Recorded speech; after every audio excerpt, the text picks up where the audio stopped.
You found it. Your home for the best content on your favorite team, the Fighting Tigers of LSU. Do us a favor. Subscribe to the channel. Leave your comments below. Be sure to smash that like button.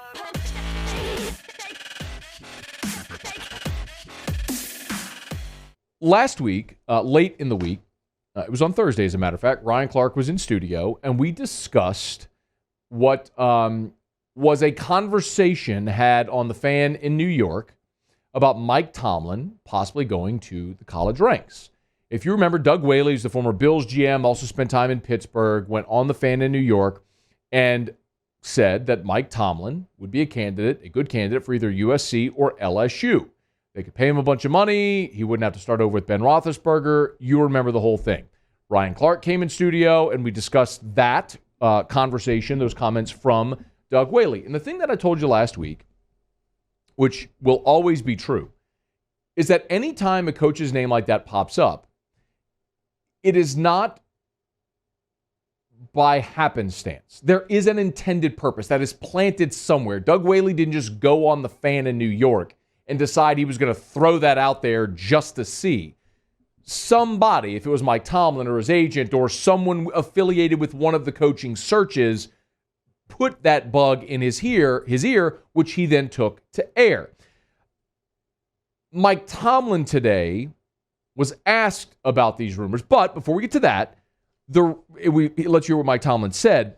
The real reason the question was asked of Mike Tomlin today was not about LSU or Doug Whaley. It was asked about Southern Cal specifically because former USC quarterback Carson Palmer was a guest on the Dan Patrick Show. And Dan Patrick asked Carson Palmer if he were involved in the coaching search, and Carson Palmer said, I give my input where I can. I try to stay in the loop and make suggestions. And then Dan Patrick asked Carson Palmer if there was a front runner, and that led to the conversation about Mike Tomlin. Give a listen. I think there's a lot of front runners right now, and that's why I like where we're sitting. We had the first hot seat open up. You can't have a lot of front runners, Carson. You can have a front runner. You've got Penn State, you've got Iowa State, you've got Cincinnati, you've got a wild card like Mike Tomlin.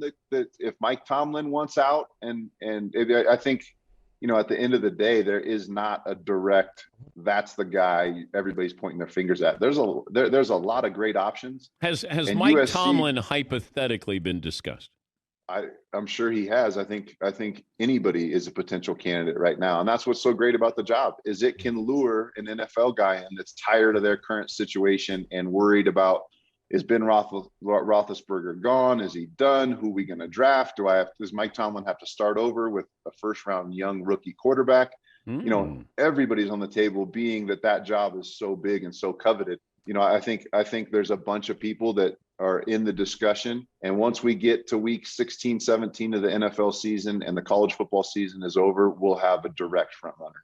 Okay, so that was Carson Palmer on the Dan Patrick Show. So everyone who thinks that Mike Tomlin went off today because of what RC and I talked about last week, that was not the reason. It was because of what Carson Palmer said on the Dan Patrick Show, where he specifically mentioned Mike Tomlin. Dan Patrick actually came back later and was like, have you mentioned that anywhere? It's like, is that the first you heard about that? And Dan Patrick was like, yeah. And Carson goes, whoops. So point being, Carson Palmer didn't just make that up. Again, the point being, that is a conversation that's being had. And I want to reiterate my point because sometimes it gets lost. My point is those conversations are had for a reason. Either Mike Tomlin's agent is trying to leverage whatever interest to get more money from the Rooneys, or maybe Mike Tomlin's looking for an out in Pittsburgh, or whatever it is that he wants. Somebody put that out there for a reason. Well, today, Mike Tomlin, meeting with the media there in Pittsburgh, was asked specifically about the USC job. Here's how Mike Tomlin reacted. Guys, I don't have time for that speculation. That's a joke to me. I got one of the best jobs in all of professional sport. Why would I have any interest in coaching college football? That'll be the last time that I address it. And not only today, but moving forward.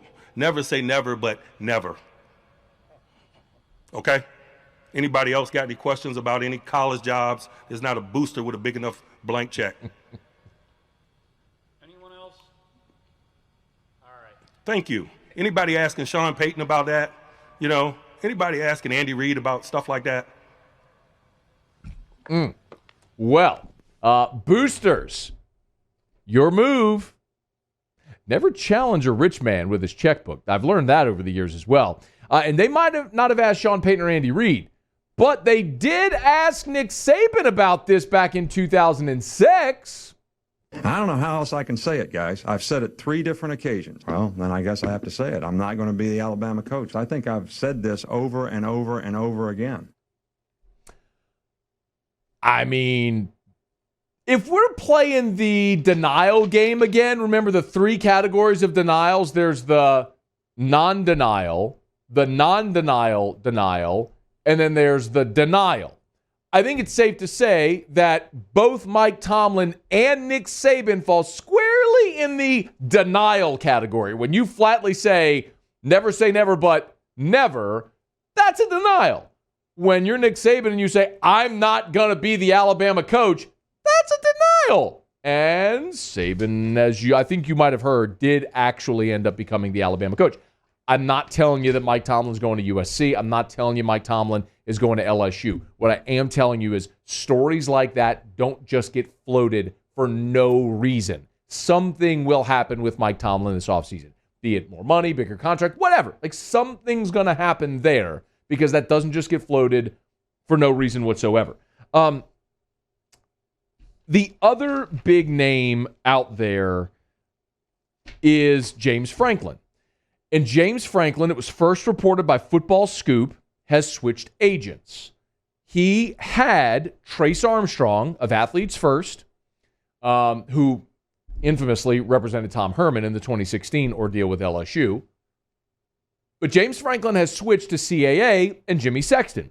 Jimmy Sexton, of course, is the kingpin. He's got Nick Saban and Lane Kiffin and Dan Mullen and Jimbo Fisher and Kirby Smart and Steve Sarkisian and back in the day, Steve Spurrier, and basically every coach that matters, Jimmy Sexton represents all of them. And now he represents James Franklin as well, who, by the way, Jimmy Sexton happens to be very, very, very good friends with Scott Woodward. So there's a lot of speculation. And today, James Franklin was asked about switching agents. I'm glad you asked, Rich. First of all, as you know, my response completely focused on our season and our team and finding a way to beat Ohio State and be 1-0 this week. Now, I'm not going to get into the details, Rich, but what I will tell you is that this is being reported now, but this is something that happened over the summer. Obviously, I didn't make an announcement. I don't know anybody that ever does when that happens. But this is something that happened over the summer that's just being reported now. You mean in the summer when Scott Woodward was already putting his list together because, told you then that Ed Ogeron, if he went 7-5, he was going to be fired? Remember, relationships matter. And I'm not telling you James Franklin's a front runner for the LSU job. I'm not telling you he's a front runner for the USC job. What I'm telling you is Scott Woodward, Jimmy Sexton are close. Jimmy Sexton represents every major coach in college football. And if you're James Franklin, you're not making that move because you just want to stay put. Dude makes 5.5 right now. James Franklin makes $5.5 million. The current contract he has escalators until 2025 that max him out at 6.5. Ed Ogeron was making 8 at LSU. Nick Saban, Jimbo Fisher making 9-10 million a year. You're basically saying by 2025, at the end of his current contract, James Franklin will be at 6.5. What do you think the average coach is going to be making in the Power 5 by then? Another 4 years? You better believe he's leveraging all of this attention to get more money, either from Penn State, from USC, or LSU. James Franklin going to get paid by somebody. I don't know who it's going to be. Maybe it's LSU. Maybe it's USC. Maybe he stays at Penn State and gets $9 million a year. I don't know. But you better believe he is leveraging this right now to get more money from somebody. I'm going to say it again, man. I've done this long enough to know. Those stories don't just get plucked from thin air. And I know the other part of this is you'll say, well, Scott Woodward is notoriously close to the vest. He doesn't talk. That's very true. That's 100% true. Scott isn't talking to the people closest to him. But anytime you make a phone call, there's someone on the other end of the call. If you make a phone call to an agent, you can't be certain that that agent doesn't talk to certain people or or that coach or whatever it may be. There's always someone on the other end of the conversation. So as tight-lipped as Scott could be, the person on the other end of that call might not be, which is why you see a lot of this during the silly season and the rumor season, the speculation. So, more it goes, more we'll talk about it. Hey, thanks so much for watching. Please leave your comments. I love to interact. And be sure to hit the red subscribe button below.